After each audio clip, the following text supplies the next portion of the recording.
शब बारात की हकीकत। क्या 15 शाबान हमारे दीन में कोई ऐसा दिन है? हमेशा वही काम किए जाएंगे जिस पे 100% अल्लाह और उसके रसूल की मोहर हो। इसके अलावा अगर कोई इबादत हम नए तरीके से दीन में लेके आएंगे तो वो फिर बिदअत में शुमार की जाएगी। शाबान की फजीलत के इस महीने में नबी करीम सल्लल्लाहु अलैहि वसल्लम ज़्यादा से ज़्यादा रोज़े रखा करते थे। सबसे पहले वो लोग जो ये कहते हैं कि इस रात को फैसले होते हैं और तकदीर के फैसले और रूहें निकल आती हैं वगैरह वगैरह।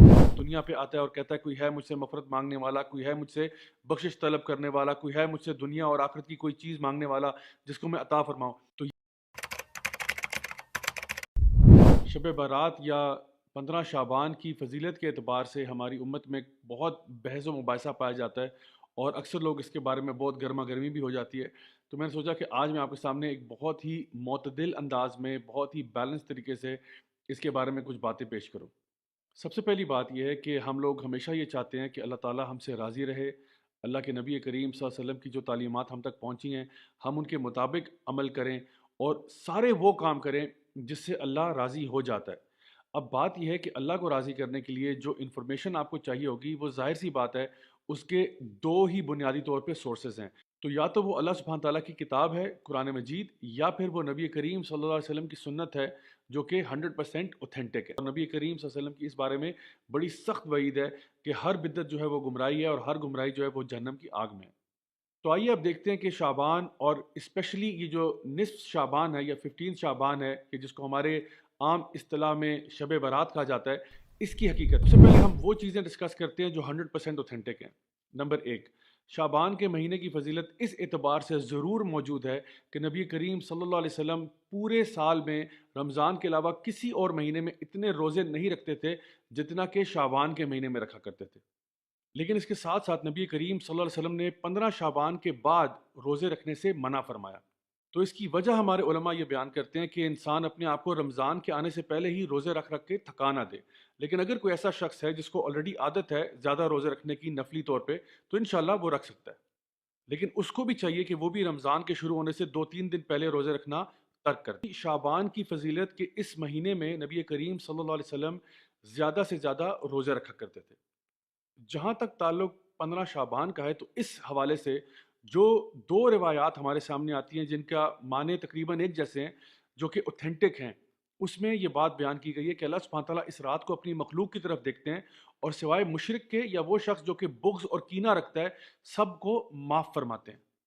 तो इस बात से पता ये चला कि अगर आपके अंदर ईमान की कमी है या अगर आप लोगों के बारे में बुग़्ज़, कीना वगैरह रखते हैं, तो बराए मेहरबानी 15 शाबान से पहले पहले इसको दुरुस्त करें ताकि अल्लाह सुब्हान ताला आपको माफ़ फरमाए। अब आते हैं उन ढेरों रिवायात की तरफ जो इस मौजू के ऊपर या तो बहुत ज़्यादा कमज़ोर हैं सनद के अतबार से, या फिर मौदू हैं यानी कि फैब्रिकेटेड हैं, मन घड़त हैं।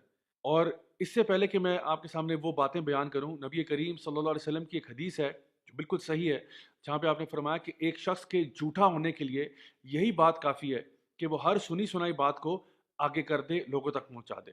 तो इसलिए हमें बहुत एहतियात करनी चाहिए कि इससे पहले कि हम किसी को कोई ज़ईफ़ रिवायत बताना शुरू करें या कोई उसको मनगढ़ंत रिवायतें सुनाना शुरू करें, विदाउट वेरीफाइंग फर्स्ट, हमें खुद अपने बारे में सोचना चाहिए कि क्या हम झूठों की सफ़ में शामिल होना चाहते हैं। लोग जो ये कहते हैं कि इस रात को फैसले होते हैं और तकदीर के फैसले और रूहें निकल आती हैं वगैरह वगैरह।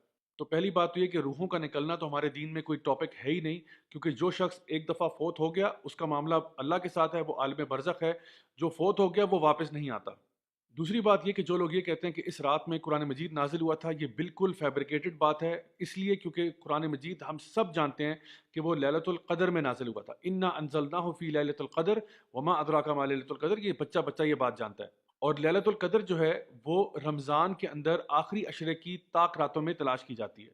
फिर वो अहादीस जहाँ पे लोग ये कहते हैं कि जी अल्लाह ताला समा दुनिया पे आता है और कहता है कोई है मुझसे मफ़रत मांगने वाला, कोई है मुझसे बख्शिश तलब करने वाला, कोई है मुझसे दुनिया और आखिरत की कोई चीज़ मांगने वाला जिसको मैं अता फरमाऊँ। तो ये बात सिर्फ निस्फ शाबान के लिए मखसूस नहीं है, बल्कि हर रात को ऐसा होता है। ये वो तहज्जुद का टाइम है जिस पे हमें उठना चाहिए, अल्लाह ताला से दुआ करनी चाहिए, नमाज़ पढ़नी चाहिए। ये एक मसनून चीज़ है जो हम कर सकते हैं पूरा साल। इसके अलावा कुछ ऐसी रसूमात जो लोगों ने अपनी तरफ से घड़ी हुई हैं, फॉर एग्जांपल हलवे बना बना के लोगों को खिलाना, या कब्रिस्तान जाना, या इसके अलावा बन ठन के तैयार होना और ये कहना कि ये मुर्दों की ईद है یہ سب چیزیں جو ہیں یہ فیبریکیٹڈ ہیں، ان کا کوئی وجود ہمارے دین میں نہیں ملتا۔ اس کے ساتھ ساتھ جتنی بھی احادیث عبادات کے اعتبار سے آتی ہیں کہ اس رات کو خاص عبادت 100 رکعت نماز پڑھی جائے اور 14 رکعت نماز پڑھی جائے اور یوں پڑھا جائے، یہ ساری کی ساری روایات فیبریکیٹڈ ہیں، موضوع ہیں، اور ہمیں کبھی بھی کسی تک منتقل نہیں کرنا چاہیے۔ کسی بھی ایسے عالم سے جو حدیث کا پختہ علم رکھتے ہیں، چاہے ان کا تعلق کسی بھی مکتبہ فکر سے ہو، ان سے اگر آپ پوچھیں گے کہ جی ہمیں بتائیے کہ جو احادیث ہم ذکر کر رہے ہیں کیا یہ حدیثیں صحت کے اعتبار سے صحیح ہیں، وہ خود آپ کو بتائیں گے کہ ہاں ان میں ایسی روایات موجود ہیں جو کہ بہت زیادہ ویک ہیں یا پھر فیبریکیٹڈ ہیں، موضوع ہیں، یعنی کہ کسی نے خود سے گھڑی ہیں، نبی کریم صلی اللہ علیہ وسلم نے کبھی ایسا ذکر نہیں کیا تھا۔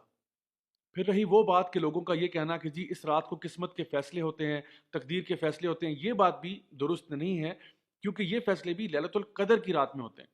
اللہ سبحانہ وتعالیٰ فرماتے ہیں تنزل الملائکۃ والروح فیہا باذن ربہم من کل امر، کہ اس رات کو جبریل امین اور فرشتے نازل ہوتے ہیں ہر فیصلہ لے کر اللہ تعالیٰ کی طرف سے۔ So my dear brothers and sisters, اگر ہم نے واقعی اللہ تعالیٰ کو راضی کرنا ہے، اپنے گناہوں کو بخشوانا ہے، تو کیوں نہ ہم وہ اعمال کریں اور کثرت سے کریں جو کہ نبی کریم صلی اللہ علیہ وسلم سے، آپ کے صحابہ سے، تابعین سے، تبع تابعین سے 100% ثابت شدہ ہیں۔ مثلاً تہجد کی نماز پڑھنا، خوب صدقہ خیرات کرنا، خوب ٹائم لگا کے ذکر کرے، قرآن مجید 3 3 4 4 گھنٹے قرآن پڑھیں، لمبی لمبی رکعت نمازوں کی نفل نمازیں پڑھیں، کوئی مسئلہ نہیں انشاءاللہ تعالیٰ، ایسے آپ تمام کام سارا سال ہی کر سکتے۔ کوئی یہ شخص کہتا ہے کہ جی ہم 15 شعبان کو اگر خاص طور پہ کچھ عبادت کر لیں تو اس میں حرج ہی کیا ہے؟